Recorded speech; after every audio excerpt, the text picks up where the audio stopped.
예, 지금 2026년 3월 우리 문덕수문학관을 찾아주신 분을 소개해드리겠습니다. 우리 이상욱 교수님이 제 스승이긴 하지만 요즘 우리 교수님의 역량이 실로 대단하다는 걸 요즘 좀 느끼고 있습니다. 근데 오늘 모신 분도 더 역량이 대단하신 분 같습니다. 그동안 대학에서 수많은 제자를 양성하시면서 40년을 문학비평가로 활동해 오신 남성우 교수님이신데요. 지금은 부경대 명예교수이시고 고신대 석좌교수로서 한국 문학의 지평을 넓혀오신 분입니다. 오늘 교수님의 특강 제목은 이 시대 왜 윤동주를 논하는가인데 1945년 일본 감옥에서 27살에 옥사하면서 우리들 가슴속에 더 상징적인 시인으로 남아있는 윤동주 시인의 삶에 다가갈 수 있는 귀중한 시간이 되시길 바랍니다. 교수님을 모시겠습니다. 큰 박수로 맞아주세요.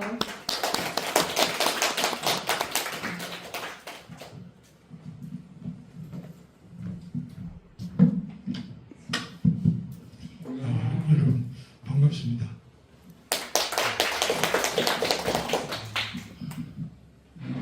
여러분 앉아 계신 모습을 보니까 청년 같습니다. 오늘 그 강의 내용이 청년 시절을 제대로 마무리도 못하고 땅을 떠난 청년 윤동주 시인에 대한 이야기를 좀 여러분께 나누려고 합니다. 구체적인 삶을 속속들이 이야기하려고 하면 밤새워 이야기하는 끝이 없겠지만 정해진 시간이라서 저 강의 내용은 윤동주의 생애를 간단히 말씀드리고 그 다음에 윤동주 시편이 한 125편 정도 124편으로 보기도 하는데 그 중에 대표적인 작품이라고 하는 서시를 중심으로 한 편을 깊이 있게 한번 감상하면서 윤동주의 시생애를 함께 나누고자 합니다. 그리고 저희 강의가 끝나면은 여러분들이 궁금한 점이 있으면 질문을 좀 해주시면 질의응답하는 그런 시간을 갖도록 하겠습니다. 제가 지난 앞에 윤동주 시 다시 읽기라는 윤동주 연구를 한 그 책을 매끄하게 못 가져왔습니다. 사실 오늘 참석하신 분들에게 일일이 한 권씩 다 선물을 드려야 되는데 책이 지금 남아있는 게 한 4권 정도만 남아있어서 질문하는 4분에게 제 책을 선물로 드릴 테니까 여러분들이 꼭 그 강의 내용을 중심으로 좀 질문을 생각을 해주시면 좋겠습니다. 사실 조금 제가 일찍 왔어요. 문덕수 문학관 일전 시간을 이래 많이 오랜 시간 제가 둘러봤습니다.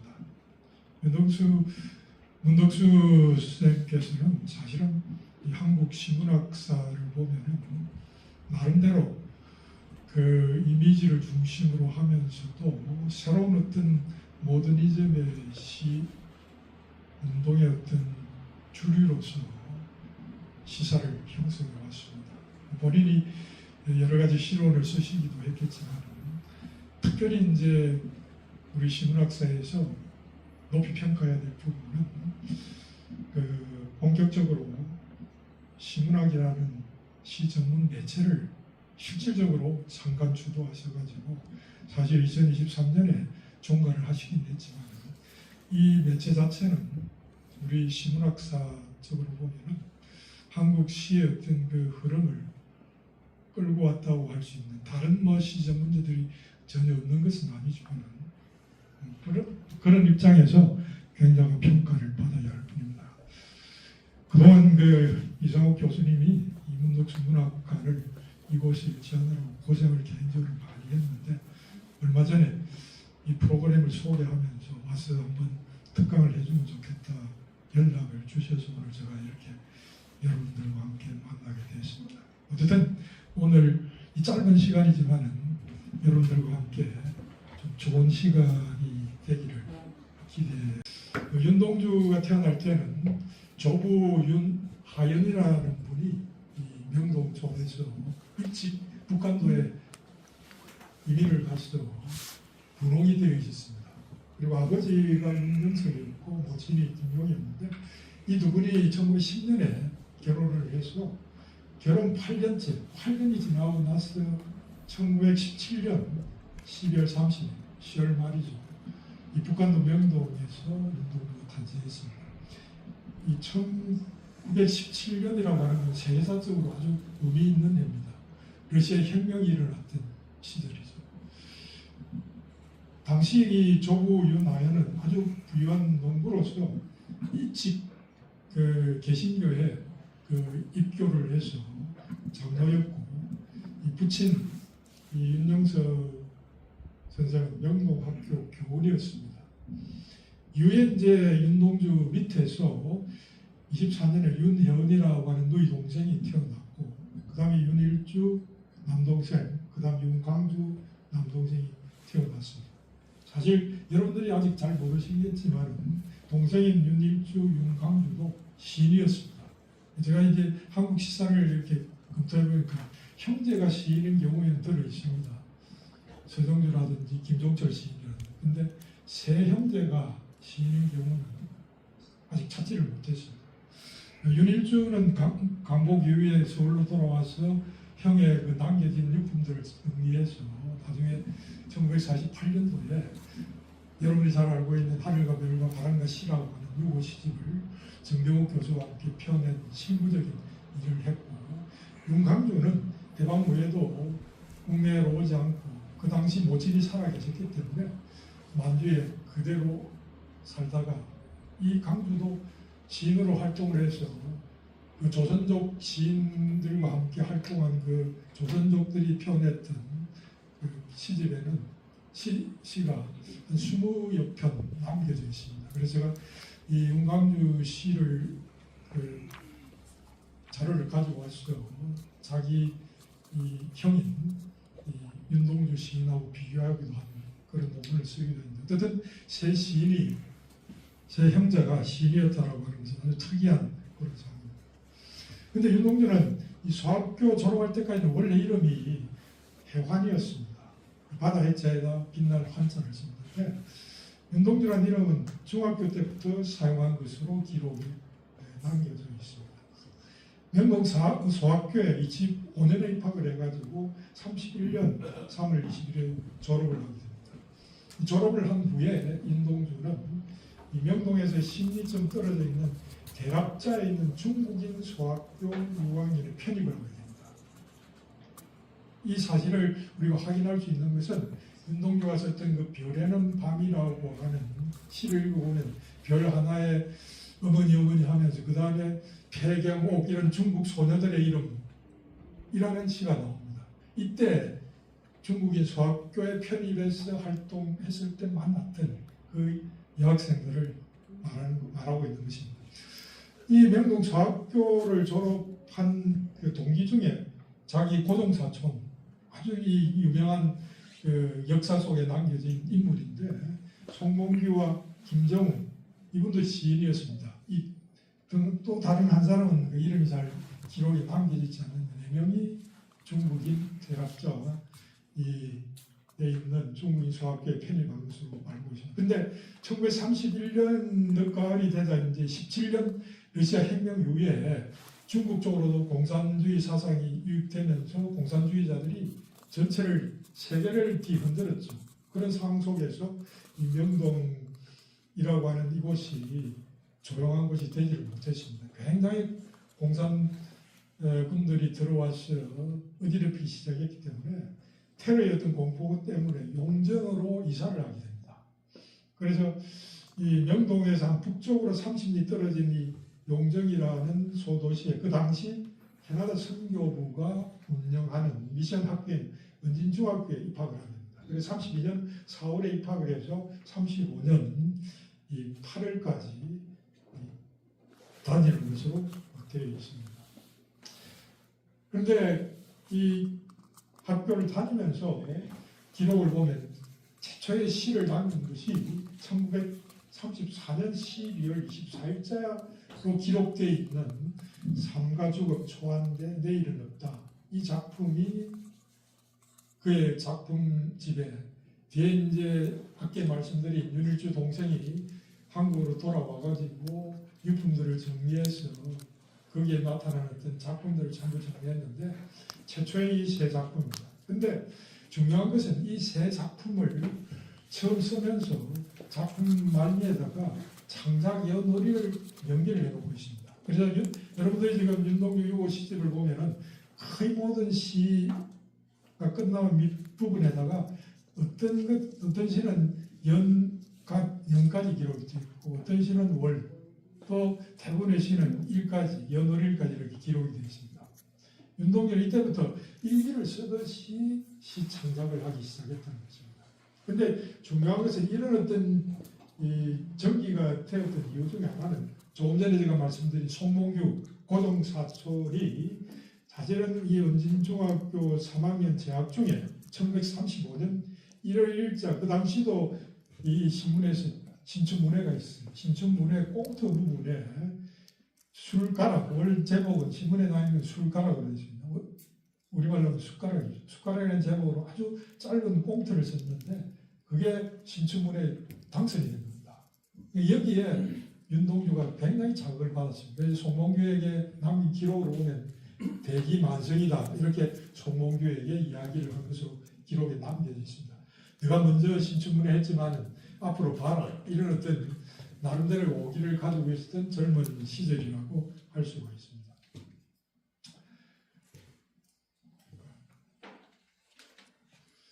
일단은 그 30 조금 전에 말씀드린 그 35년 은진중학교를 4학년 1학기를 마치고 평양에 있는 순실중학교로 전학을 합니다. 근데 그때는 이 순실중학교가 전학생들에 대한 시험을 쳤습니다. 근데 함께 그 입학을 먼저 했던 우리가 잘 알고 있는 문익환 목사가 사실은 초등학교 때부터 동기입니다. 문익환 목사는 여기 편입시험에 입학을 해서 입학이 됐는데 윤동주는 실패를 해가지고 편입은 됐지만 한 학년 낮게 3학년에 편입했습니다. 그래서 사실은 이 문익환과 숭실중학교에 같이 이제 공부를 시작했는데 36년 되면 3월에 이 일제 신사 참배 강요로 인해서 이 숭실중학교는 미션 스쿨이었기 때문에 너무 힘들어서 자퇴를 하게 됩니다. 그래서 문익환과 다시 용정으로 돌아옵니다. 돌아와가지고는 그 당시 거기서 있던 용정 광명학원 중학교에 4년 편입을 하게 됩니다. 그리고는 이제 37년에 졸업반을 5학년으로 진급을 한 후에 38년에 2월 17일에 광명중학교를 졸업을 하고 38년 4월 9일에 서울 그 당시 연희전문학교에 입학합니다. 지금의 연세대학이죠. 이 당시에 이제 송몽규, 그 다음에 아주 그 문학 재질을 가지고 있던 강처중 이 세 사람과 함께 한 방을 쓰면서 연희전문학교 생활이 이제 시작됩니다. 전문학교에 이제 처음에는 사실 그 학교에서 이 기숙사에서 생활하다가 39년에 기숙사를 나와서 북가연동에 있는 서소문에서 하숙을 합니다. 그 다음에 이제 39년이 되면 다시 기숙사로 돌아옵니다. 돌아와가지고는 자기 이제 친구인 정병욱 서울대 교수를 만나게 되는데 이 정병욱 교수와의 인연은 아주 깊습니다. 나중에 다시 말씀드리겠습니다. 그런데 이제 기숙사에 있다가 다시 41년에는 정병욱과 기숙사를 나와가지고 종로구 누상동에 있는 소설가인 김송 집에서 상가기간 하숙을 다시 하게 됩니다. 그리고 41년 12월 27일은 그 당시 전시가 계속되었기 때문에 단축으로 학기 단축으로 인해서 연희전문학교를 졸업하게 됩니다.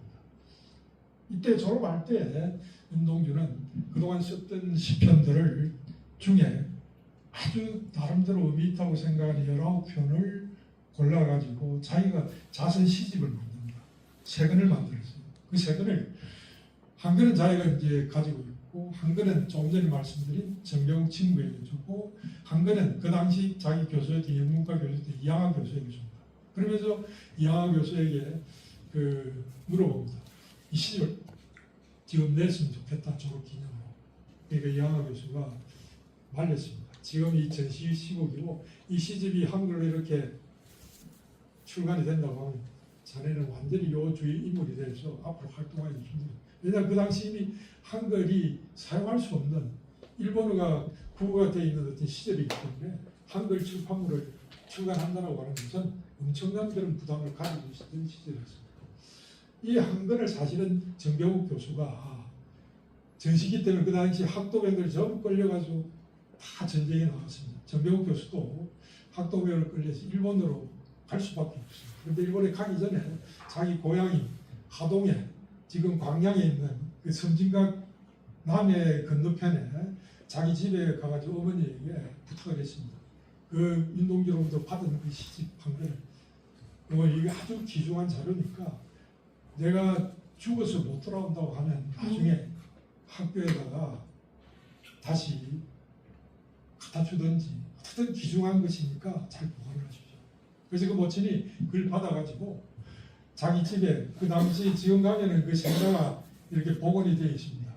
그 마루 바닥에 그걸 파고는 이 독이 들어갈 수 있도록 깊이 파서 그 독안에다 넣어가지고 숨겨서 보관을 했습니다. 그게 나중에 전쟁이 끝나고 해방이 된 후에 정병욱 교수가 다행히 살아 돌아왔기 때문에 그걸 기본으로 해서 48년에 6.5 시집이 나오게 된 겁니다. 그래서 혹시 하동 쪽으로 가보신 분도 아마 계시실 건데 가보시면은 그쪽 보면 윤동주 시비를 참 이렇게 뭐 시험하고 한 번쯤 방문해 볼 만한 지역이니까 참고로 하시면 될 것 같습니다. 광양에 이제 출소. 예. 맞습니다. 일단 연전을 졸업한 후에 40년에 윤동주는 일본으로 들어갑니다. 그리고 4월 2일에 그 동경 먼저 입교대학 영문과에 입학을 합니다. 처음에 동경이 했다가 한 학기를 마치고는 여름방학에 기학을 했다가 다시 10월에 동기사대 영문과로 전학을 다시 가게 됩니다.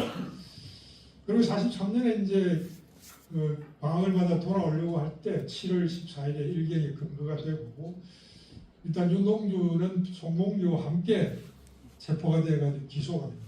그리고 1944년 4월 1일에 선고가 합병되어가지고 복강형무소, 지금 후쿠오카 형무소로 이송이 되어서 복역 중에 45년 2월 16일, 지난 2월 16일자에 옥사하게 됩니다. 이게 이제 북한도 고향집에 18일 날 전보가 전달이 됐고 45년 3월 6일 날 용정에 있는 그 동산 교회 중앙교회 묘지에 유해가 안장이 되었습니다.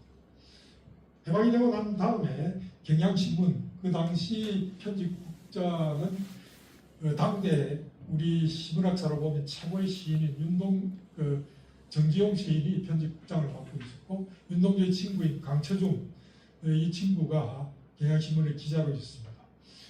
윤동주가 돌아가기 전에 일본 가서 공부할 때 이 강처중에게 편지를 보내면서 5편의 시를 편지 속에 강처중에게 전달한 게 있습니다. 그게 윤동주가 마지막 썼던 5편입니다. 그 중에 우리가 잘 알고 있는 시 한 편이 쉽게 쓰여진 시입니다. 대표적인 시인데 그 강처중의 그 편지를 받은 시 중에 쉽게 쓰여진 시를 이 정지용과 언론을 해서 경향신문에 최초로 이렇게 발표를 하게 됩니다. 그 다음 후에 이제 한 1년이 지나고 그동안 이제 윤동주의 동생인 윤일주, 그 다음에 정지용, 강처중, 그 다음에 정병욱 이 사람들이 중심이 되어가지고 윤동주의 유고들을 전부 모으고 해서 48년에 정음사에서 최초의 이제 이 유고 시집인 하늘과 바람과 별과 시가 출간하게 됩니다. 여기에 정지용 시인이 선물을 쓰고 강처중 친구가 발문을 썼습니다. 초기 그 유고 시집에는 이게 있는데 이 강처중 친구는 아주 뛰어난 친구입니다. 그리고 사상적으로 이미 그 당시 그 러시아로부터 이렇게 전이된 공산주의 사상에 이미 그 감염이 되어가지고 나중에는 이 남한에서 공산주의 활동을 하다가 사회운동을 받게 되는 그런 지경에 이르러서 윤동주의 시집이 이렇게 나온 걸 보면은 이 유고 시집 처음 나오고 난 뒤에 다시 시집이 나올 때는 강처중 글은 빠지고 없습니다. 그리고 정지용 시인이 이 서문에서 너무너무나 고독한 중에 죽었구나. 정말 시인다운 시인이 이렇게 그 강정기 속에, 암흑기 속에 살아있었구나. 그래서 굉장히 감탄스러운 선문을 쓰고 있습니다. 그건 여러분이 시집을 통해서 확인해 보시면 됩니다. 이렇게 해서 이제 윤동주가 이 땅을 떠났고 그 이후에 이제 시집이 여러 출판사에서 수없이 나오면서 윤동주라는 시인이 서서히 알려지기 시작했습니다. 윤동주 시인은 조금 전에 제가 말씀드린 대로 전체 남긴 시는 처음에는 악계 3편 다음에는 주로 동시를 씁니다. 그래서 그 당시 그 가톨릭 소년이라는 그 신문에다 몇 편을 발표하긴 하지만 그 이후에 많은 작품들이 발표되지는 못했습니다. 그 동시를 쓰다가 38년, 39년을 오면 본격적인 시가 이제 성인시가 나타나기 시작하는데 그 여러 시편 중에 윤동주 시인을 대표하는 한 편의 시를 뽑으라고 하면 역시 서시일 수밖에 없습니다. 왜냐하면 그 시가 윤동주를 어떻게 보면 대신해 줄 수 있는 유일한 시라고 저는 평가를 합니다. 왜냐하면 윤동주 시인 자신이 연희전문을 졸업하면서 자선 시집을 세금 묶을 때에 그 시집 첫머리에다가 지금 이렇게 서시라고 제목이 붙어 있지만 처음에는 서시란 제목이 없었습니다. 그대로 첫머리에 이 시가 있었던 겁니다. 근데 이걸 이제 뒤에 시집을 내면서 서시라고 이후에 편집하는 아까 말씀드린 그 정지용, 윤익주, 정병우 이런 강처종 이런 분들이 서시란 제목을 붙여서 보게 됩니다. 이런 입장에서 이 윤동주 시를 다시 우리가 한번 살펴봐야 됩니다. 문제는 이 서시를 어떤 관점에서 읽어야 될 것인가 이게 하나의 그 숙제입니다. 한편의 시를 바라보는 관점은 여러 가지가 있을 수 있습니다. 근데 여기에 이제 윤동주 시의 읽기에 어려움이 있는데 짧기는 하지만 의미를 좀 더 깊이 있게 해석해보면 다양한 의미를 함축하고 있습니다. 이 서시가 지니고 있는 어떤 서술적인 표현의 특징이나 내용을 이제 종합해서 한마디로 이야기한다고 하면 자기 고백성이 아주 강하게 드러나고 있는 시입니다. 그런 차원에서 이 자기 고백적이라고 하는 이 성격에 초점을 맞춰 보면은 이 시를 어떤 관점에서 읽어야 될 것인가 하는 것이 좀 더 명확하게 나타날 수가 있습니다. 이 고백이라고 하는 것은 단순히 자기 자신에게 하는 고백도 있지만 타자를 향한 고백들이 많이 있습니다. 그런데 그 다양한 어떤 고백 중에서 가장 내밀하고 깊은 고백은 어떻게 보면 사랑하는 사람에게 하는 고백일 수도 있습니다. 그러나 인간이 할 수 있는 고백 중에 가장 내밀하고 심대한 어떤 고백은 신 앞에서의 고백이라고 저는 생각합니다. 그런 입장에서 윤동주는 어릴 때부터 자기 할아버지가 윤하연이 그 당시 장로였기 때문에 기독교적인 어떤 그런 분위기 속에서 성장을 했습니다. 그가 방학이 되면 고향에 돌아와서 여름 방학에 주일학교 학생들을 놓고 여름 성경학교를 지도하기도 하고 여러 가지 활동들을 많이 했습니다. 근데 이 윤동주를 읽어보면 신앙에 대한 회의의 모습이 드러나는 부분도 있습니다. 탈곡이라든지 여러 가지 몇 편의 시를 보면은 회의가 있지만 전반적인 어떤 시의 흐름으로 보면은 그가 철저한 어떤 이 기독교 신앙의 바탕을 두고 삶을 살아갔다라고 하는 것을 이해할 수 있습니다. 그런 입장에서 이들은 신 앞에서 어떤 고백을 하고 있는가라고 하는 차원에서 한번 읽어보는 것이 필요하다고 생각했습니다. 먼저 이 서시는 이렇게 되어졌습니다. 아주 짧은 시죠. 여러분들 뭐 방송하는 분들이 굉장히 많을 건데 우리 관장님이 한번 읽어주시죠. 눈이 한번 가까이. 윤동주 서시. 죽는 날까지 하늘을 우러러 한 점 부끄러움이 없기를 잎새이는 바람에도 나는 괴로워하였다. 별을 노래하는 마음으로 모든 죽어가는 것을 사랑해야지. 그리고 나한테 주어지는 길을 걸어가야겠다. 오늘 밤에도 별이 바람에 스치운다. 네, 고맙습니다. 아주 짧은 시입니다. 이게 이제 앞에 죽는 날에서부터 걸어가야겠다. 이게 한년이고 마지막 오늘 밤에도 별이 바람에 스치운다. 이 한행으로 된 한년입니다. 그러니까 한행이지만은 마지막 이 행은 앞에 한행과 어떤 무게가 같다라는 의미를 깊이 형식적으로 함축하고 있는 부분입니다. 그건 나중에 설명을 다시 드리겠습니다. 윤동 시인은 좀 전에 제가 말씀드린 대로 기독교 가정에서 태어나 성장하면서 신앙적인 갈등이 전혀 없었던 것은 아닙니다.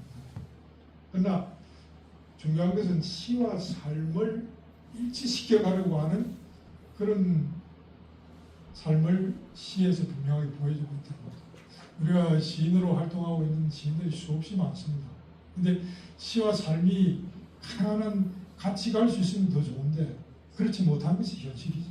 시는 시고 삶은 삶. 근데 윤동주는 이걸 하나로 일치시켜 가려고 하는 모습을 그 시에서 구체적으로 삶에서 보여주고 있다는 겁니다. 그래서 그는 거의 모든 시들이 좀 전에 제가 말씀드린 것처럼 일기처럼 창작 연우리를 기록해두고 있습니다.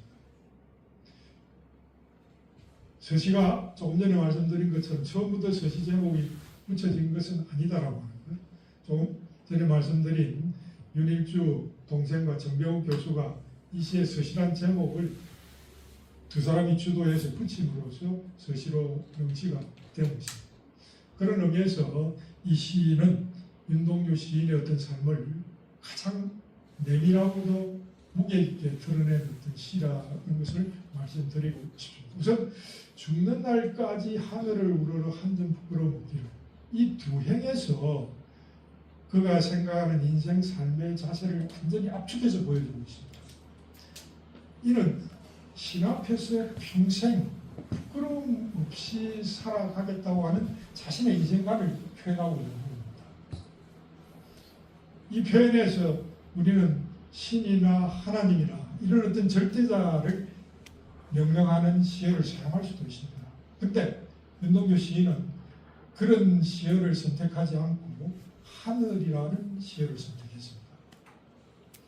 이 하늘이라는 시어를 선택한 것은 자신의 어떤 신앙 고백을 하늘 앞에서 하면서 보편적인 언어 감각을 사용함으로써 이 시를 단순히 기독교 시로 제한하지 않고 폭넓게 많은 독자들이 수용할 수 있게 하려는 어떤 시인의 그 당시 언어 문화학적인 어떤 인식이 들어있는 부분이라고 저는 해석을 했습니다. 그 당시 동양 문화권의 속에서 살아가고 있는 모든 사람들의 의식에 이 하늘이라는 단어는 단순한 하늘이 아니고 어떤 신적인 존재로서의 의미망을 대부분의 사람들이 가지고 있습니다. 그런 어떤 의미를 이 시에다 끌고 왔다는 거죠. 그래서 시인은 하늘을 단순히 쳐다보는 것이 아니라 우러러라고 하는 예경의 어떤 시어를 사용하고 있는 겁니다. 문제는 이제 그 다음의 해석입니다. 이 두 행의 해석은 크게 어려움이 없는데 그 다음 행은 이렇게 나옵니다. 잎새에 있는 바람에도 나는 괴로웠다. 여기에서 우리가 이제 유의해 보아야 할 시어가 이 바람이라는 시입니다. 바람. 일반적으로 많은 시인들의 어떤 전체 일생 동안의 이 시집을 분석해 보면은 그 시집 속에서 아주 자주 사용하는 시어들이 시인들마다 있습니다. 근데 윤동주의 경우에는 시의 제목, 시집 제목처럼 하늘이라든지 바람이라든지 별이라든지 이런 시어들을 많이 사용하고 있거든요. 근데 이런 어떤 자주 상용하고 있는 시어는 그 시인의 의식 속에 특별한 의미가 그 속에 함축되어 있는 겁니다. 그래서 이 바람이라는 시어도 그런 시어이기 때문에 이 부분을 유의해서 해석해 보아야 된다는 것이죠. 평생 동안 한 점 부끄러움 없는 삶을 살고자 앞에 행해서 시인은 천명을 했습니다. 하늘 앞에서. 그가 괴로워한다는 것은 그러한 삶을 살지 못함에서 비롯되는 심리의 갈등입니다. 괴로워한다는 것. 근데 문제는 이게 이제 바람에 괴로워한다는 거죠. 그 괴로움의 정도가 잎새에 있는 바람에도 괴로워할 정도이기 때문에 여기 바람이라는 존재가 무엇을 의미하고 있는지를 우리가 해석해 보아야 됩니다. 단순히 물리적으로 바람이 불기 때문에 잎사귀가 흔들린다. 이런 의미를 넘어선다는 거죠. 단순히 바람이 분다고 괴로워한다고 하면 너무 단순한 해석으로 떨어질 수밖에 없습니다. 조금 전에 제가 말씀드린 대로 시인들은 한글의 시지공 평생의 시작업 속에서 그 시인이 특별히 자주 사용하는 시어들이 있습니다. 이런 시어 중에 하나가 지금 바람이라는 시입니다. 윤동주에 있습니다. 그래서 이 특별한 의미가 있는데 윤동주에 있어서도 바람이라고 하는 시어는 그 유고 시집에서 자주 사용되고 있기 때문에 이 의미를 새롭게 우리가 해석해 보아야 됩니다. 그럼 이 바람이라는 의미를 해석하기 위해서는 윤동주의 시편 중에 바람이라고 하는 이 부분을 노래한 시를 찾아서 해석할 수밖에 없습니다. 윤동주는 그의 시 중에 바람이 불어라고 하는 이 시를 남겨놓고 있습니다. 이 시를 읽어보면 바람이 어디로부터 불어와 어디로 불려가는 것일까? 바람이 부는데 내 괴로움에는 이유가 없다. 내 괴로움에는 이유가 없을까? 단 한 여자를 사랑한 일도 없다. 시대를 슬퍼한 일도 없다. 바람이 자꾸 부는데 내 발이 반석 위에 섰다. 강물이 자꾸 흐르는데 내 발이 언덕 위에 섰다. 여기서도 조금 전에 서시에서 나온 잎새에 있는 바람에도 괴로워했다라고 하는 그 괴로움과 바람이 부는데 내 괴로움이 이유가 없을까? 똑같은 문맥의 어떤 의미가 이 시에서 나타납니다. 그럼 여기서 이 시에서 노래하는 이 바람이란 어떤 의미인가? 시인은 지금 바람의 존재 근원에 대해서 의문을 표하면서 바람이 불어라고 하는 이 시에서 바람이 불게 괴로워하고 있습니다. 내 괴로움에는 이유가 없을까라고 스스로 묻고 있는 것은 바람이 내 괴로움의 원인이 되고 있음을 거꾸로 이야기하고 있는 겁니다. 바람이 내 괴로움의 원인이 된다. 그래서 이후의 연에서는 여자 문제나 시대 문제 때문에 괴로움의 원인이 있다는 것이 아니라는 것을 시에서 노래합니다. 그런데 바람 때문에 내가 흔들려서 넘어지는 것이 아니고 그 이후에 바람이 불어 후반부의 시에서 보면은 내 발이 반석 위에 섰다 라고 노래함으로써 바람은 나를 괴롭게는 하지만 나를 더 든든하게 세워주는 매개 역할을 하고 있는 존재가 바람입니다. 시인이 나를 괴롭게는 하지만 더욱 나를 든든하게 세워주는 이 바람은 도대체 무엇인가? 이는 바로 신자들에게 있어서는 어디로부터 와서 어디로 불려가는지는 모르지만 나를 괴롭게 하고 내 마음을 새롭게 세워주는 성령을 비유한다는 것입니다. 이건 종교적인 어떤 해석이긴 하지만 많은 교수들이 이 부분을 그렇게 해석하고 있습니다. 유양선 교수도 이 부분을 바람이 불어에 등장하는 바람은 성령, 어떤 하나님의 어떤 영의 의미를 머금고 있는 시어다 그렇게 해석을 하고 있습니다. 저도 이 부분에 일찍 제가 먼저 해석을 했고 유양선 교수도 예 동의를 했습니다.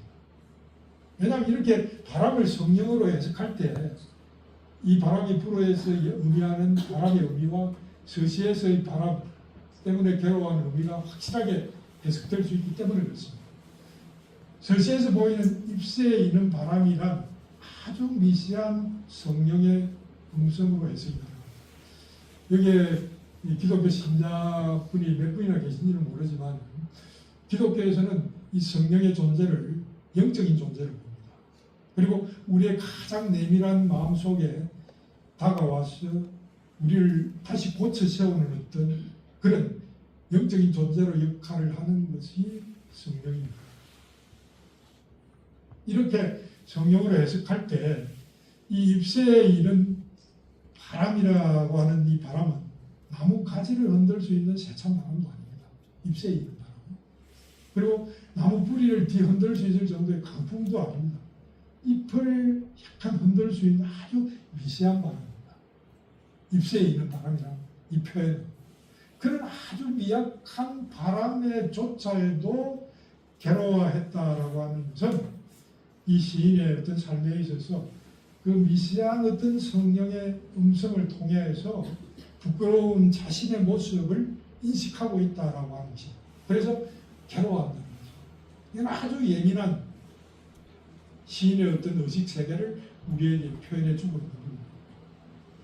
세미한 어떤 성령의 음성에 귀 기울일 때만 가능한 어떤 깊은 내면 속에 있는 의식의 반응이라고 저는 해석을 했습니다. 이렇게 하나님 앞에서 부끄럽지 않는 삶을 기원하는 시인은 하나님과의 관계 설정 이후에도 지상에 살고 있는 다른 사람들, 타자와의 어떤 삶의 방식을 노래하고 있습니다. 그 타자와의 삶의 방식이라는 것이 무엇이냐면 별을 노래하는 마음으로 모든 죽어가는 것을 사랑해야지. 그리고 나한테 주어진 길을 걸어가야겠다. 서시의 중간에 나타난 이 부분입니다.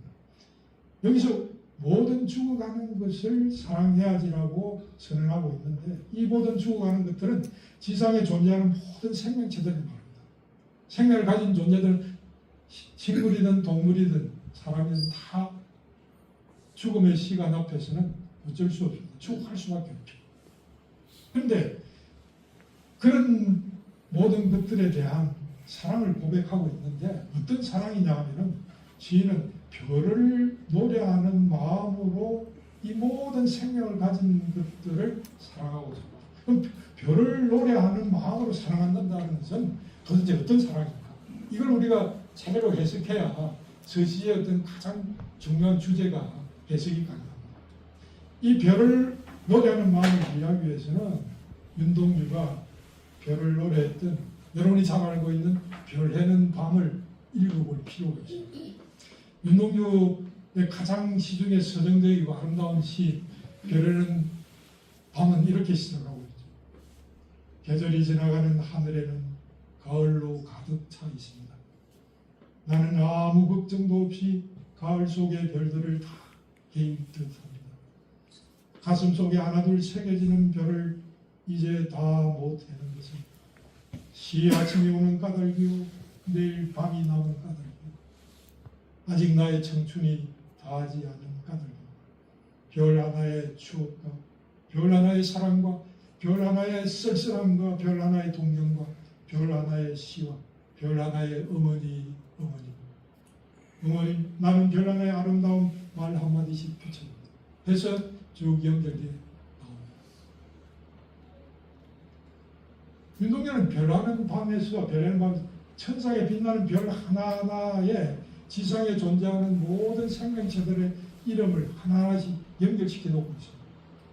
그래서 별하는 밤 나중에 보면 폐경호뿐만 아니라 프랑시스 잼 이런 시인의 이름도 나오지만 노루, 사슴 등 동물들 지상에 존재하는 생명체들 다 나열하고 있습니다. 그래서 천상에 빛나는 별 하나에 지상에 존재하는 모든 생명체들 다 이렇게 연결시키고 있습니다.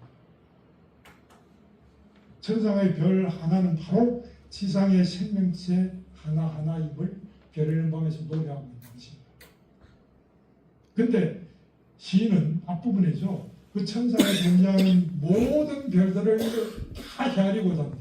오늘 밤에 이 별을 다 헤아리는 것은 결국 내 청춘이 아직 남아있기 때문이고 내일 밤이 남아있기 때문이라고. 그건 뭐냐면 그의 가슴에 이 모든 별들을 다 새겨가겠다는 겁니다. 이것은 바로 모든 생명체를 그의 가슴에 다 안고 가겠다는 어떤 의지, 소망의 표현입니다. 그러므로 별을 노래하는 마음으로 사랑한다라고 하는 것은 어떤 제한된 사랑이 아니라 무제한의 사랑, 무한의 사랑입니다. 이건 감히 인간이 할 수 없는 하나님의 사랑이죠. 이 사랑을 닮아가고 싶다는 것입니다. 타자를 향한 무한의 사랑을 실천해 나가고자 하는 시인의 사랑의 의지를 이 부분에서 느낄 수가 있습니다. 그런데 이제 이 서시에서 더 중요한 것은 그리고라는 접속사가 사용되고 있는데 이 그리고라는 이런 접속사들은 그리고 그런데 이건 사문에서 주로 사용하는 말이지 시에서는 거의 사용하지 않습니다. 시적 흐름을 막기도 하고 이 산문적인 흐름에서 사용되는 접속사이기 때문에 의미가 없는 거죠. 그런데 윤동주의 서시에서 이 그리고라고 하는 이 접속사는 아주 중요한 의미를 가지고 있습니다. 그리고라고 이렇게 사용함으로써 그리고 앞부분에 이야기한 것과 그 위에 노래하고 있는 부분이 선우가 분명하게 구별이 됩니다. 즉 별을 노래하는 마음으로 모든 죽어가는 것들을 사랑하는 일이 선이고 먼저고, 그리고 난 다음에 나에게 주어진 길을 걸어가야 한다. 자신의 삶에 관심하는 어떤 아주 이타적인 어떤 삶의 자세를 이 그리고라고 하는 접속사를 통해서 뚜렷하게 시에서 보여주고 있다. 나의 길에 대한 혹은 나에 대한 관심, 이기적. 우리 인간은 이기로부터 자기로부터 벗어나기가 참 힘듭니다. 그런데 윤동주는 이 시에서 먼저 타인을 배려하는 어떤 것이 우선이고 그 다음이 나의 문제라. 이런 어떤 삶의 자세로 노래하고 살았기 때문에 그가 마지막 감옥에서 목숨을 버리고 갈 수 있지 않았는가, 그런 생각을 저는 계속 해왔습니다. 이것이 죽는 날까지 그가 하늘으로 한 점 부끄럼 없기를 없이 살기를 기원했던 시인의 어떤 삶의 철학입니다. 단순하게 하늘을 바라보고 신 앞에서 부끄럼 없는 삶이 아니고 타인을 위해서 근본적인 어떤 사랑, 생명에 대한 어떤 그런 자세, 이것이 바로 서시가 가지고 있는 아주 중요한 주제 중에 하나입니다. 그 다음 마지막 행위로 어떻게 보면 앞서 말씀드린 것처럼 한 행위이기 때문에 큰 의미가 없는 것 같지만 굉장히 중요한 의미를 가지고 있는 마지막 한 행위고요. 오늘 밤에도 별이 바람에 스칩니다. 여기서 바람에 스치는 별은 그냥 하늘에 스치는 별이 아니고 지상에 존재하는 윤동주 자신의 별입니다.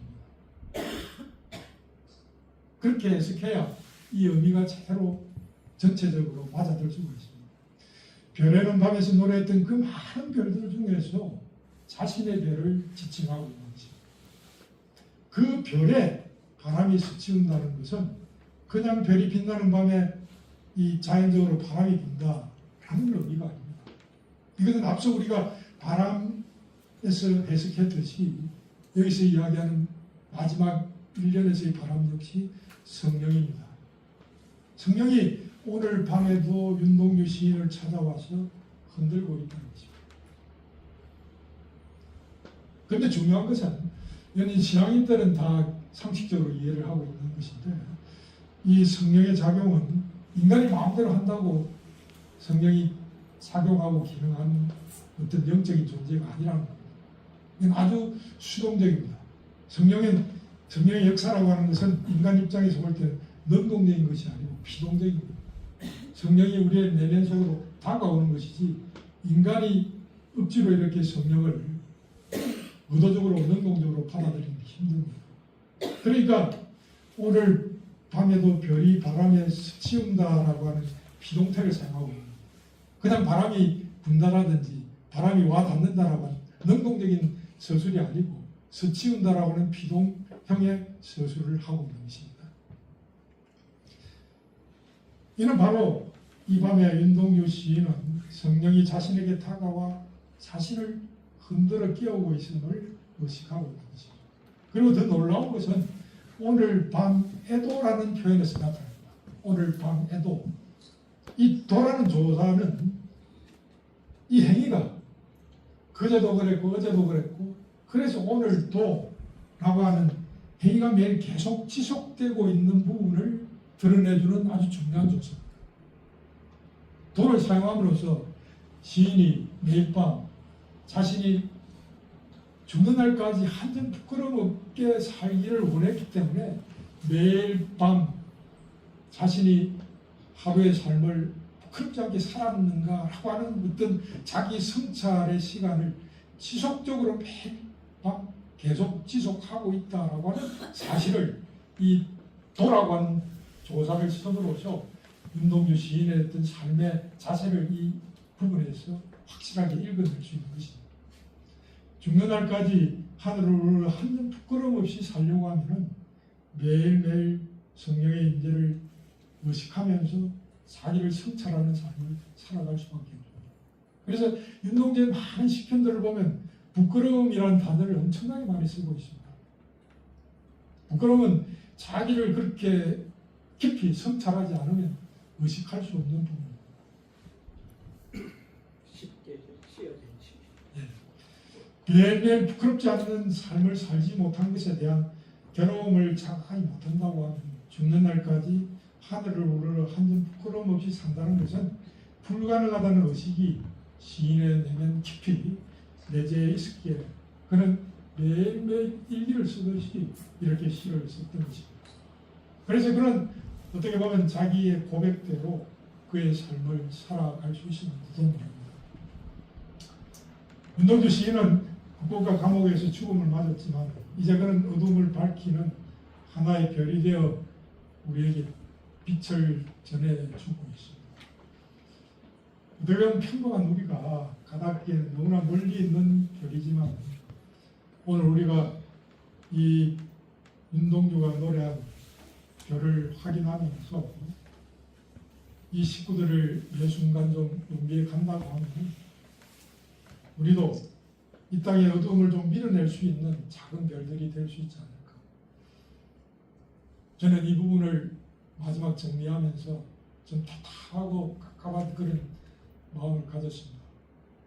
우리 시대가 경제적으로는 많이 나아졌다고 하지만 지금 뭐 형편이 더 어려워지는 상황도 진행되고 있기도 하지만 가장 중요한 우리가 인간으로 살아가는 데 필요한 어떤 인생관, 가치관 이게 다 허물어져 있습니다. 그리고 학교가 교육의 장에서 인성교육은 다 포기한 상태입니다. 이렇게 인간으로서 양심을 갖고 살아야 될 어떤 이 가치관을 제대로 갖지 못하는 어떤 시대가 지속된다고 했을 때 우리의 삶의 현실은 어떻게 되어가겠습니까? 이 부분에 대해서는 개인적으로 너무 무거운 그런 마음들을 가지고 있습니다. 윤동주 서시를 우리가 읽으면서 윤동주가 가졌던 하늘을 향한 어떤 한점 부끄러움 없는 삶, 이런 삶을 우리가 조금 더 생각한다고 하면 이 부끄러움이 사라진 이 세상 속에서 윤동주가 남긴 별빛이 우리 세상의 어둠을 조금씩이라도 밝혀주듯이 우리 주위를 좀 밝혀 나아갈 수 있지 않을까 그런 생각을 하게 되었습니다. 제 이야기가 좀 장황했습니다. 저 이야기는 오늘 이 정도에서 마무리하도록 하겠습니다.